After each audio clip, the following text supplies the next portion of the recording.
A je to tu, priatelia, prišiel nový rok 2014. A ja sa vám v tejto chvíli chcem prihovárať. Už počujete tie zvuky, tie búchačky. Samozrejme, nový rok o tom nie je, ale čo už urobíme s našimi chlapmi, keď si to stále nevedia pripustiť k srdcu. Ale to teraz nechajme tak. My sa už všetci tešíme, že sme sa dožili tohto nového roku 2014, v ktorom si želáme veľa zdravia, šťastia, veľa úspechov pracovných, samozrejme aj rodinných, aj súkromných, veľa Božieho požehnania a veľa vzdaní.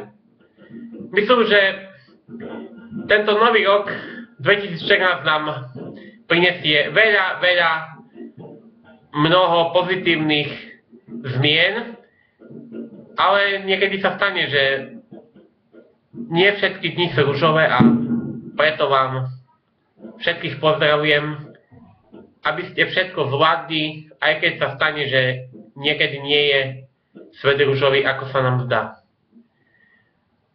V tejto chvíli z Gelnice vás pozdravujem a na našom sídlisku je už veľký ohňostroj, sú tam veľa ľudí, zišla sa tam aj naša rodina, vonku pred domom. Ako počujete tie zvuky, tak